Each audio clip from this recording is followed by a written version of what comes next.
Before you wake up in the morning, something has already begun shaping your thoughts, your emotions, and your entire day, and most believers never even notice it.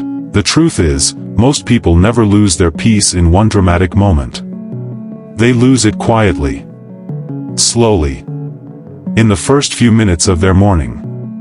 Before the world even fully wakes up, something already begins to influence the direction of the entire day. And what if I told you that the way you start your morning is silently programming your thoughts, your emotions, your faith, and even your decisions for the rest of the day? What you are about to hear is not motivational talk. It is a spiritual investigation into 7 morning patterns that many believers repeat without realizing the consequences they carry. And the deeper truth is this: the morning is not just a routine. It is a doorway. And what enters first often stays the longest. If this message speaks to you even slightly, take a moment right now, like this video, comment below, and hit the subscribe button to Bible Story Time so you don't miss messages that can reset the way you see your daily walk with God. Because what you are about to hear may explain why some days feel spiritually strong, and others feel like you are fighting just to stay afloat. Most people think spiritual struggle happens randomly throughout the day. But Scripture repeatedly points us back to a single hidden foundation. The beginning. The first thoughts. The first words. The first focus. And in many lives, that first moment is no longer God. It is noise. It is urgency. It is distraction.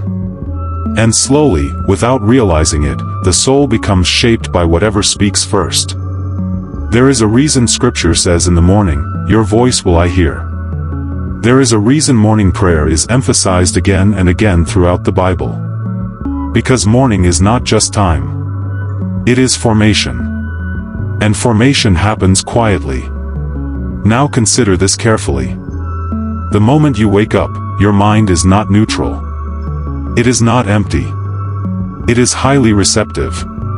Sensitive. Almost like soft ground waiting for seed. Whatever is planted first grows faster than anything planted later. And in today's world, most people are planting fear before faith. Noise before prayer. Comparison before gratitude. And pressure before peace.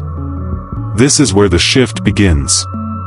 Because one of the most subtle spiritual traps of modern life is what happens in the first seconds after waking. The phone becomes the first voice. Not God. Not Scripture. Not silence. But a flood of messages, updates, headlines, and comparisons. Before your spirit even steadies itself, your mind is already reacting.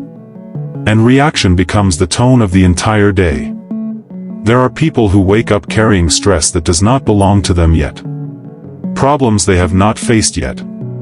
Opinions they have not processed yet. And emotions that were never theirs to begin with. All because the first input of the day was not peace. It was pressure. It is written that David said, "In the morning I lay my requests before you and wait expectantly." Notice the order. Not scroll first. Not worry first. Not plan first. But God first. And something powerful is hidden in that pattern. Expectation is shaped in the morning.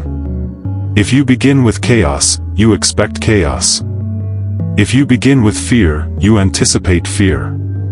But when you begin with God, even uncertainty becomes manageable. Now listen closely, because this is where many people miss it. Spiritual decline rarely begins with rebellion. It begins with neglect. Small neglect. Quiet neglect. The kind that feels harmless. Skipping a few minutes of prayer. Delaying time with God. Replacing Scripture with information. And over time, the soul adapts. Not suddenly. But slowly. Until the absence of God in the morning no longer feels strange. It feels normal. But normal does not always mean healthy. There was a season where many believers discovered that their mornings became filled with anxiety without understanding why. They would wake up already mentally rehearsing everything that could go wrong. bills, relationships, future plans, past mistakes. And even though their feet had not yet touched the ground, their mind was already in battle. But Scripture gives a direct correction to this pattern. Whatever is true, whatever is noble, whatever is right, think on these things. This is not suggestion. This is instruction for mental direction. Because your thoughts in the morning are not passive. They are programming your emotional responses for the rest of the day. And once that programming is set, it becomes harder to undo. Now pause here. If you are still watching at this point, drop a comment with, "I'm still here." Let's see who is truly following this message to the end. Because what comes next is where many people begin to recognize themselves. Another pattern quietly shaping mornings is the habit of consuming negativity before spiritual grounding. It does not always look harmful. Sometimes it looks like being informed, staying updated, knowing what is happening in the world. But the first exposure of the day matters more than most people realize. When fear enters first, faith has to fight for space. When outrage enters first, peace has to struggle to be heard. When comparison enters first, gratitude becomes harder to access. There are individuals who begin their day already emotionally burdened by events they cannot control. And yet they carry that burden as if it is wisdom. But wisdom that steals peace is not wisdom at all. It is weight. Another hidden pattern is something even more subtle. The morning rehearsal of problems. The mind waking up and immediately scanning for everything that is wrong. Everything that is missing. Everything that feels uncertain. And while it feels responsible, it often becomes spiritual suffocation. Because instead of receiving new mercy, the mind replays old fear. But Scripture calls us to a different posture. A renewed mind. Not a recycled worry. There is also the danger of premature decisions. Moments of morning clarity that feel strong, convincing, even inspired. But not every strong feeling is spiritual direction. Sometimes it is simply a rested mind trying to take control early in the day. And many people have made choices in the morning that they later questioned in the evening. Decisions spoken too quickly. Actions taken too soon. Without pause. Without prayer. Without alignment. Scripture says, "Commit your works to the Lord and your plans will be established."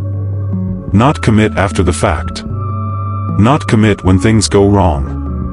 But commit before movement begins. Then there is comparison. One of the most silent destroyers of morning peace. It enters through screens. Through images. Through updates. Through highlight reels of other people's lives. And suddenly, without any real event happening in your life, you begin to feel behind. Less than. Not enough. And yet nothing in your reality has changed. Only your perception has shifted. That is the power of comparison. It rewrites truth without touching reality. But Scripture reminds us that each person must examine their own work. Not someone else's highlight. Not someone else's journey. Not someone else's timeline. Because your assignment was never meant to be measured against another person's assignment. And finally, there is gratitude. The one force that can completely reshape a morning within seconds. Gratitude interrupts anxiety.